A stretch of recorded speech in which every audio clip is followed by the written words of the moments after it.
Ce n'est rien. Je me suis trompé. Bien, monsieur.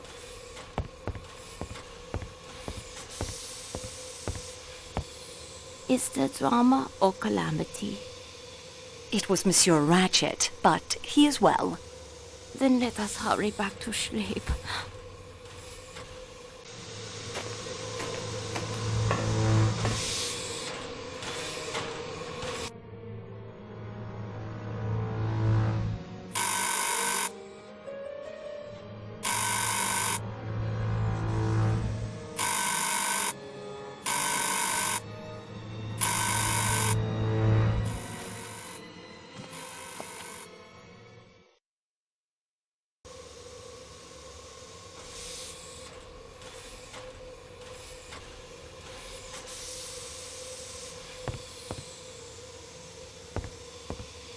There you are. I've been ringing and ringing. I beg your pardon, madame. Voulez-vous quelque chose? You require? There is a man in my compartment. But madame, as you can see, there is nowhere a man could hide himself. I woke up and a man was there. I felt it. You say yourself, madame, that your door was bolted. How did he enter? How did he depart? Avalanches, intruders. What's next?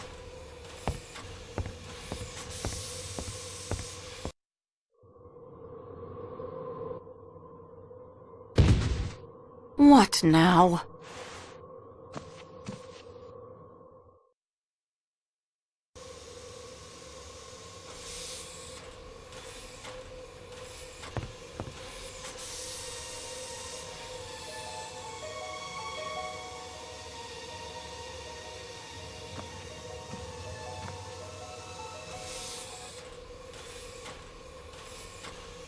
I should try and figure out who that person in the kimono was before I go back to sleep.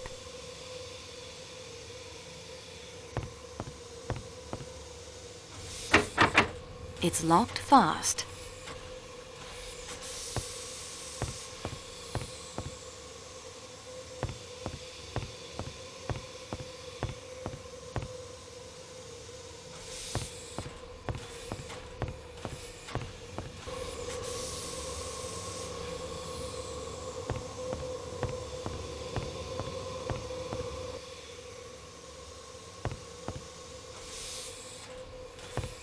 Michelle, who was the woman in the scarlet kimono? I am sorry, mademoiselle.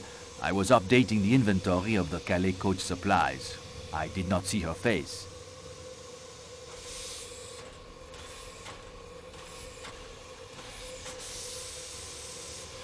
What compartment did she come out of? I am not sure. One of the rooms in the middle of the car, I think. Madame Hubbard's, perhaps, or Monsieur Rachet. By the time I noticed her, she was moving away from me.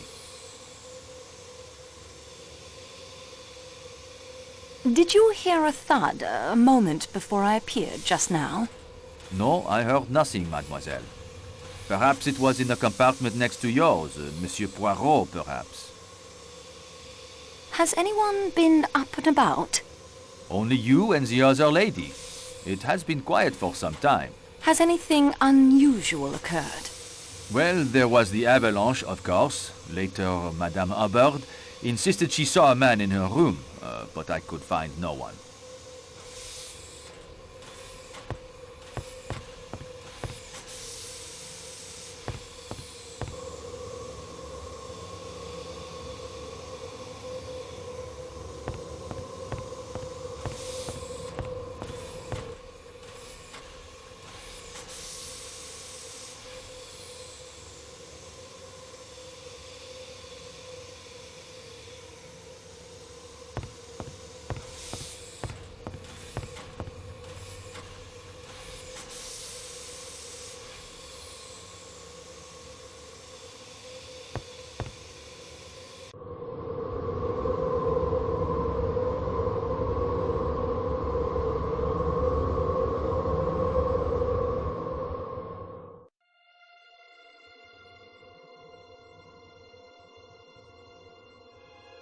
My daughter said it would be the easiest way in the world. Just sit in the train till I got to Paris. Then now we may be here for days and days. And my boat sails day after tomorrow. How am I going to catch it now? I can't even wire to cancel my passage. I feel too mad to talk about it. My sister, her children wait for me. What will they be thinking? They will be thinking bad things have happened to me. I have business in Milano. A very rich gentleman with his eye on an Alfa Romeo designed by Enzo Ferrari himself. If I am late, I may lose the sale. Say, you never said what line you were in. That is very true. I didn't. We may be here for days. Back in '29, there was a train trapped in the snow like this for a week. The passengers almost starved. I'm told they hunted wolves for food. There's always cannibalism, of course. I remember one time up near Kashmir, I say. Old man, are you going to eat those rashers of bacon? They're quite nice. What country is this anyway? Yugoslavia, I believe. Oh, one of those Balkan things. What can you expect? You work for the train company? Yes, but there isn't much I can do, I'm afraid. They'll send out a plow train from Broad. It's standard procedure. I don't blame you. There's nothing anyone can do. Monsieur Poirot is right, Mary. Oh? He said you are the strongest character among us. I agree. Oh no. No, indeed. I know one far, far stronger than I am. Who? Michel, you look almost ill. What is wrong? Pardon-moi. Mademoiselle Marceau, Monsieur Poirot requests you come to his compartment at once.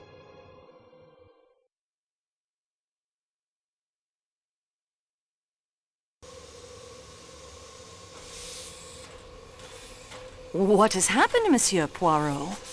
Murder, mademoiselle, of the most savage nature. I have ordered all of the train doors to the outside to be sealed, with the exception of the rear door of the Athens-Paris coach, so that the engineer and fireman of the train may keep the engine's boiler provided with the coal. It would become very cold in here otherwise without the steam heat. The attendant... His name is Matteo, I believe. Ah, Matteo. Will inform us immediately if anyone else attempts to depart the train. Fortunately, the only passenger in the Athens-Paris coach is Dr. Constantine here. He has examined the body. Doctor, Mademoiselle Marceau represents the owners of this train. You may speak freely. Oh no! Who has been killed? Monsieur Ratchet. So what shall we do, mademoiselle?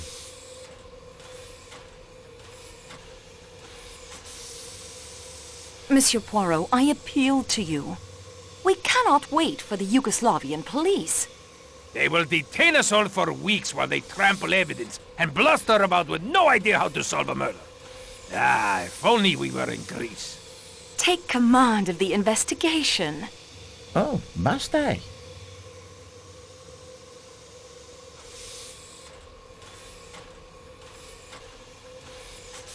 We both know the longer a crime goes uninvestigated, the more difficult it becomes to solve. Ah, yes, of course, I remember. You are the student of crime. And what you say is very true. All the same. Monsieur Poirot, my job isn't much, but it's all I have. The avalanche, your injury, now a murder.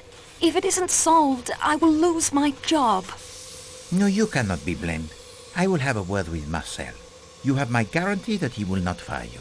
You can be on your way to your important case in England. We can avoid delays, annoyances, and 1,000,001 inconveniences for all the passengers. I am addressing an important medical conference in London in 2 days. Oui, c'est vrai. Any additional delay would be difficult. Solve the mystery. All we need say when the police arrive is, here is the murderer. Mademoiselle, use your own powers of observation. Alors Poirot, he is confined to bed in the most serious of pain. How can he take command of anything? In my scrapbook, I have a quote from you. How does it go? To solve a case, a man has only to sit back in a chair and think. Use the little grey cells of your mind. I have often used the murderer's own words to spring my trap. And now I am caught by my own. Well done. Eh bien, mademoiselle, I will do what I can. I ask only that you do my legwork. This would appeal to you, I think. You know it would. I will issue to you the challenge I once made to my friend Captain Hastings. Accept, and we will play a little game between ourselves. You will need to use your own little Grisels as much as Poirot. And in the end, we will see if the student of crime is ready to graduate. Refuse? I will guide your investigations much more. Either way, the crime, it will be solved. It is an important decision you must make now before we proceed. I will not ask again. Do you accept?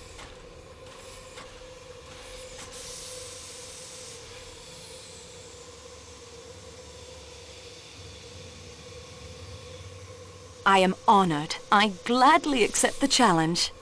Excellent.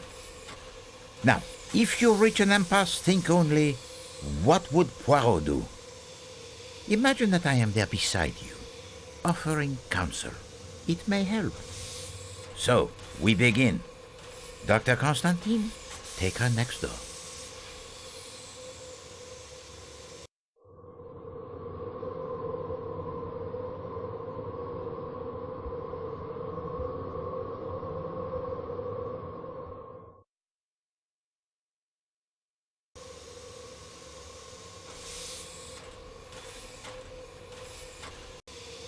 Oh dear! Someone must have stood there and stabbed him again and again. There is something in the pocket of his pajamas. Something heavy. I did not disturb it. Egg! 115. That agrees with my calculations.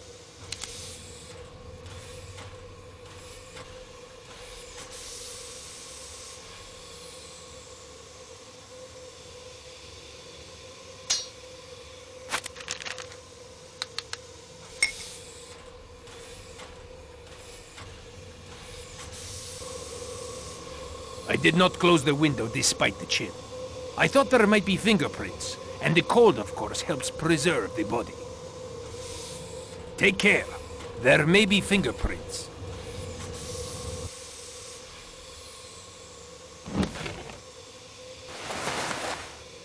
Regardez, mademoiselle. Nothing else to see in there.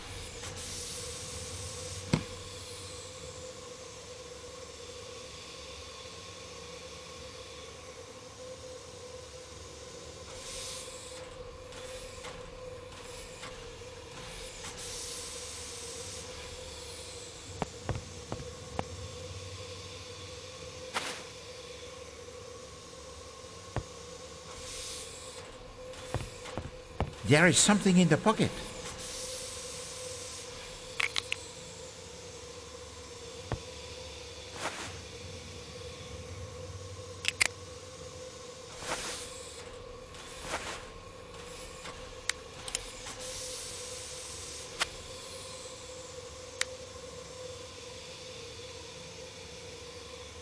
This is neither the time nor the place. Mille pardon, mademoiselle, but that choice will not gain you a favorable result.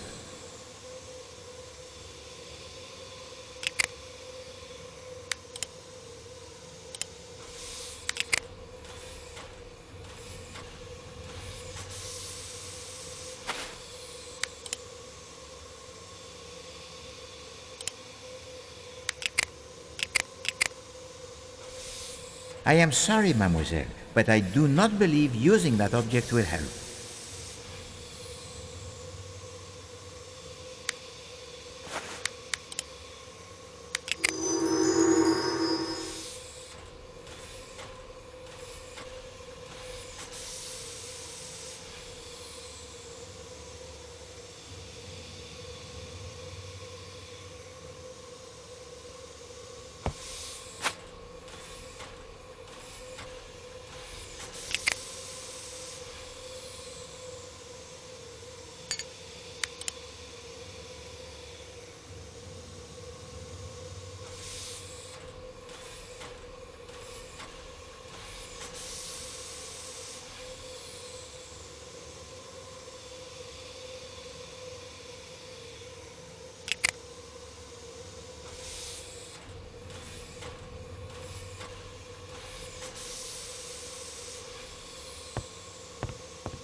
Has anything been disarranged in this compartment? No, mademoiselle. I was careful not to move the body in making my examination. How many wounds are there, Doctor? I make it 12 wounds. 1 or 2 are so slight as to be mere scratches. On the other hand, at least 3 would be capable of causing death. Some wounds seem to have bled more than others. You see these 2 wounds, here and here. They are deep. Each cut must have severed blood vessels, and yet the edges do not gape. They have not bled as one would have expected.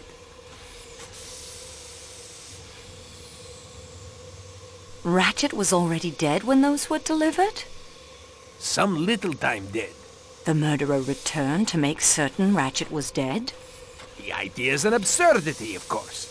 Even one with no medical knowledge would have been able to tell the man was already quite dead. The wounds are scattered all over the torso. Yes, and you see this wound here, under the right arm, near the right shoulder. Could you deliver such a blow? I have a pencil if you would like to try it. That won't be necessary. How do you account for it?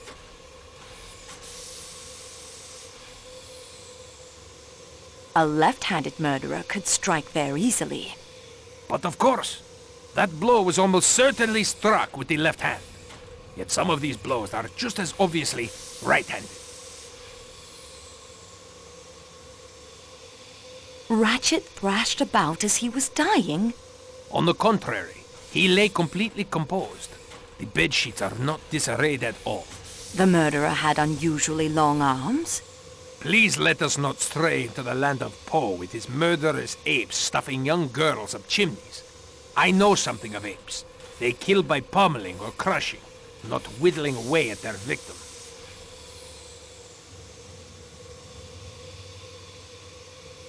Tell me something about the force of the blows. Some were struck with a terrible ferocity as to drive the knife through hard belts of bone and muscle. Yet others seemed to be haphazard and at random, glancing off, doing hardly any damage. Someone striking with their eyes shut? In a blind frenzy? And struck so many times with their eyes closed to make sure they had managed to hit a vital organ or two? Perhaps the killer was uncertain at first, then was overcome with a bloodlust. Or perhaps the killer tired of his exertions, weakening, yet still enjoying himself too much to leave off. Could there be 2 murderers? Perhaps. Some blows could have been struck by a strong man or very athletic woman. Others are weak. A frail woman, perhaps. Can you estimate the time of death? It is difficult to say exactly in these matters. The open window, the cold, you understand, complicates an estimate. But I think I can say definitely that death occurred between midnight and 2 in the morning. Good day, monsieur.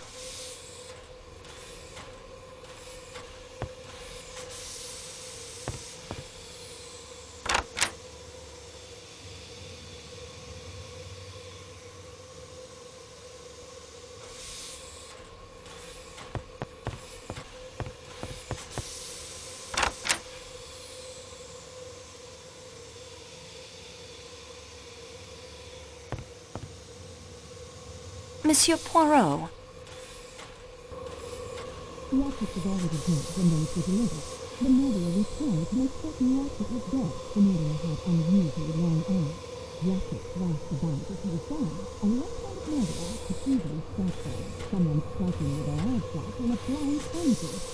Perhaps the killer was unfortunate, though, to them overcome with a bloodlust. Could there be 2 murderers? And that is everything I've discovered so far. We progress, mademoiselle. Now, let us see what we can learn.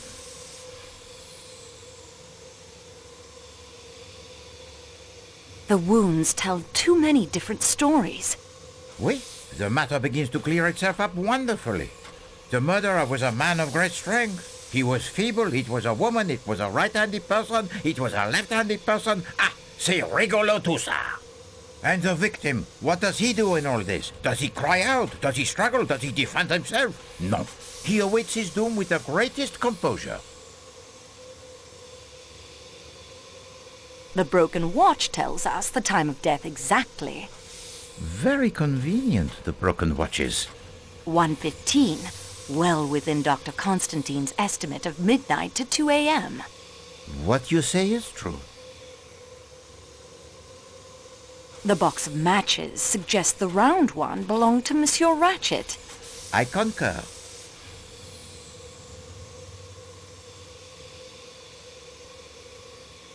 The pipe cleaner and the handkerchief are good clues. Possibly. What can we learn from them?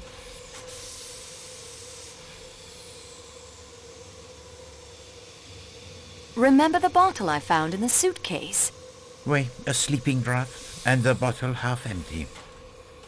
It would be instructive to learn if Ratchet took his usual dosage last night.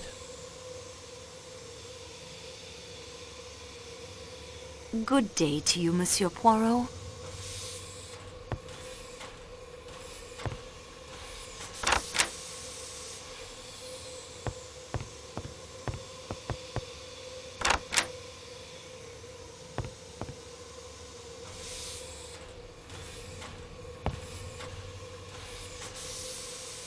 The man was armed?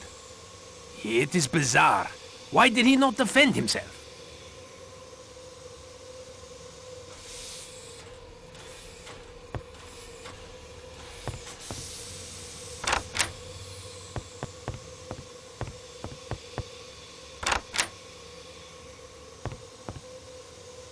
Ah, your return. Is there more to report to me, mademoiselle? The object was already dead when those were delivered. The murderer returned to make certain Ratchet was dead. The murderer had unusually long arms. Ratchet thrashed about as he was gone. A left-handed murderer could easily strike them. Someone striking with their eyes shut in a blind effort. And that is everything. We progress. The gun was unfired. He would certainly have defended himself if he had been able. For now, it might be better if you keep the gun with you for your protection. I would not like our collaboration cut short prematurely.